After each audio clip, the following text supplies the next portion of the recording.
Hello, listeners. It's Gunter Swoboda here with some exciting news.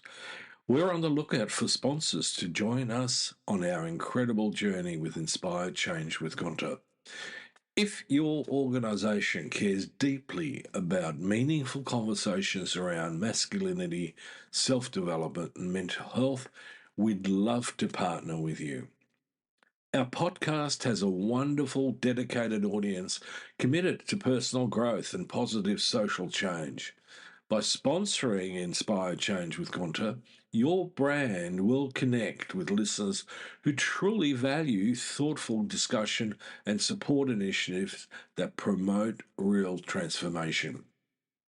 We're incredibly proud to be ranked #1 in Australia and #5 in the USA on FeedSpot's top men's mental health podcasts. For more information on how to become a sponsor, please reach out to Miranda Spiegner Sapon, our showrunner and executive producer. We'd love to explore how we can work together to inspire change. Now, thank you for your continued support, and let's keep inspiring change together. You're listening to Inspire Change, a broadcast that strives to educate, motivate, and empower men to challenge traditions of masculinity. To guide us through the intricacies and intersections of emotions, relationships, and male identity is renowned psychologist, author, and speaker Gunter Swoboda. This is Inspire Change. Before I begin the actual podcast, I would like to respectfully acknowledge the Gadigal people of the Eora Nation, who are the traditional custodians of the land on which I work. I would also like to pay my respects to their elders past and present. Welcome everybody to another episode of Inspired Change with Gunter. I'm your host. Welcome back everybody to Inspired Change with Gunter. I'm your host. And today I want to dig into something that's been bothering me for a while. So yes, I'm going to take a serious note. Not that I don't usually, but this one's particularly close to my heart. And that is that we need to ask ourselves the question, why is it that since the 1980s, when there's been movements around men and men's issues, we still have made very little impact on men's well-being, mental health, issues like domestic violence, and so on. And I think this is a fundamental question that actually isn't really being addressed. In fact, we've seen a boom in the men's movement space. Mythopoetic, manosphere, coaching programs, weekend retreats, YouTube gurus, TikTok therapists everywhere. And it's a full-blown industry that's emerged, offering advice, frameworks, and hacks for the modern man. But here's the central question. With all this going on, why hasn't men's mental health significantly improved? Because it hasn't. Suicide rates remain high. Male violence against self and others is persistent, and in some areas like the UK, actually increasing. And emotional literacy, well, that's still lagging. So today, I'm going to take the time to explain what I see as some of the issues. And also how making good men great and the framework in it might offer a way forward. So let's get started with the idea that there's been two waves, but the same wound. And I'll explain what I mean by that. Let's rewind. The first wave of the men's movement back in the 80s and 90s was deeply influenced by the mythopoetic thinkers like Robert Bly. Men gathered in circles, seeking meaning, drawing on ancient myths and Jungian archetypes. The intention was noble. I was there. To some degree, I was part of it. It was to restore a sense of inner depth in men's lives. But here's the thing. It rarely moved beyond personal symbolism. There was little critical engagement with the social system shaping men's suffering: capitalism, patriarchy, race, or class. It was spiritual, but often the spirituality was ungrounded. Now, fast forward to what some are calling the second wave. And what do we find? Well, we find two very different directions. On the one side, we have the pro-feminist thinkers, scholars, and therapists working to redefine masculinity in constructive relational terms. On the other hand, there's a loud reactionary backlash. Content creators like Andrew Tate and influencer masculinity built around dominance, status, and grievance. Men like Jordan Peterson. This isn't healing. It's brand building. And it's often toxic and frequently, more often than not, misogynistic. Then there's the middle ground, the commercialisation of men's growth. Coaching programs that sell sovereignty, alpha energy, and a warrior mentality. Instagram quotes that are dressed up as insight. Heal your inner child in 7 days. High ticket masculinity. But really, folks, this is an activity without depth. It's movement without direction. So why isn't this working? Surely it must get some traction somewhere. Well, all of this doing is actually not translating into meaningful change. First, because most of the offerings don't go deep enough. They treat masculinity like a performance to be optimized rather than a social construct to be examined and interrogated. They tell men how to act, but not how to become. Second, because therapy is still seen as suspect. Men continue to be taught that asking for help is weak. Emotional struggle is shameful. So they reach for solutions that promise power, control, and certainty. And in doing so, they double down on the very structures that keep them stuck. This is really, really important, is that most of these programs don't offer. They cherry pick from psychology, toss in a myth, add a mantra, and hope for transformation. But what's missing is coherence, a unifying path, a framework that connects the personal to the political, the psychological to the cultural. And that's where Making Good Men Great comes in. Let us propose that Making Good Men Great is the third wave alternative. My framework of Making Good Men Great didn't emerge from branding. It emerged from the clinic, from over 4 decades of psychotherapy, from men sitting in silence, in rage, in grief, in confusion, and asking, what now?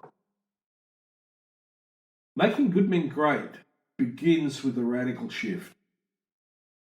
I stop asking men to find themselves and invite them to create themselves, consciously, relationally, ethically.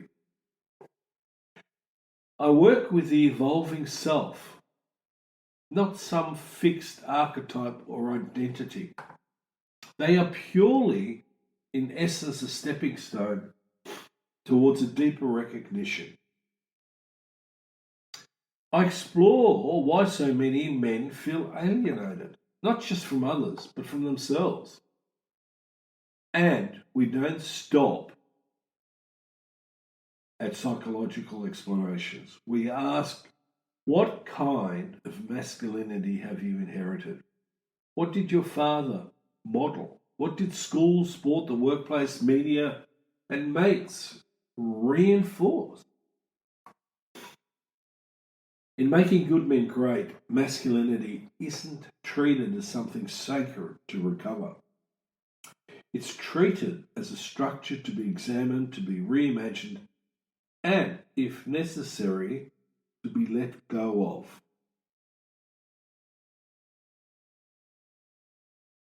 So what I'm proposing is deep integration, not surface solutions.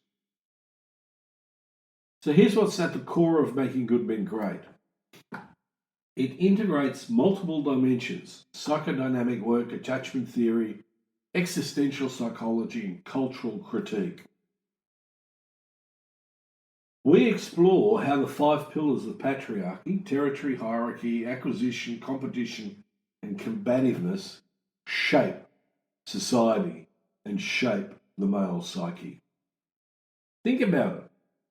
From the moment a baby learns he must win to be worthy, dominate to be respected, and suppress to be strong, he's being trained in disconnection. Not from others first, but from himself. Making Good Men Great reintroduces connection through emotional literacy, through relational dialogue, through practices of introspection, reflection, creative expression, and mentorship. And we also need to make space for grief, for shame, for uncertainty, because healing isn't a brand, it's a process.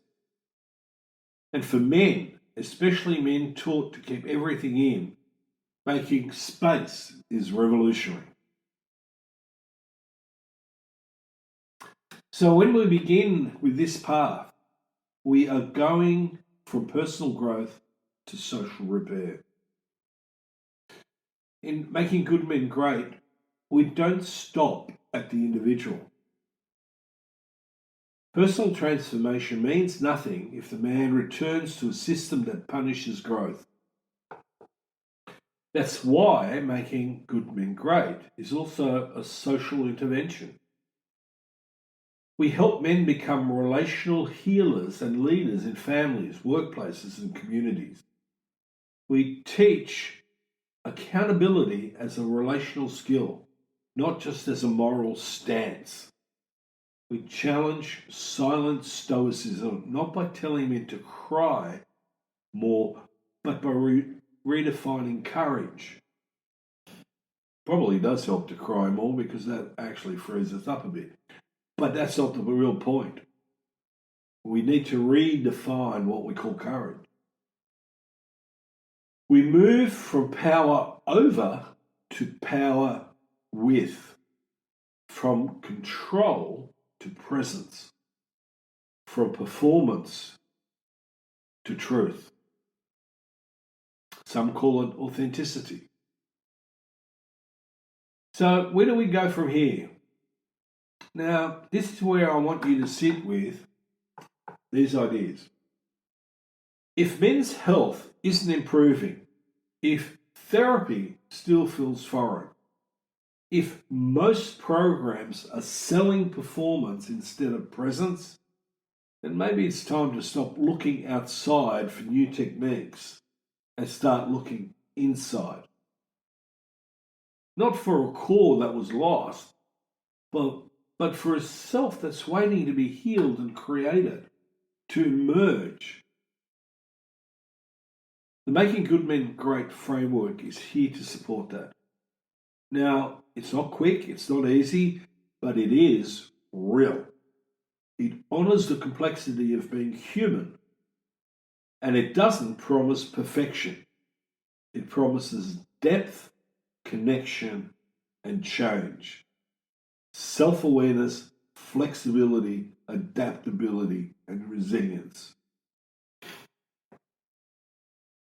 So if this resonates with you, whether you're a man searching for more, a therapist looking for tools, or someone trying to support the men in your life, come and engage with the Making Good Men Great work. I do podcasts, I coach, we've got books, and, we have and are building a community of learning, of practice, and about connection. You do not have to do this alone. Let's stop asking men to perform, whether it's in the gym, on a bike, or whatever. Let's just be.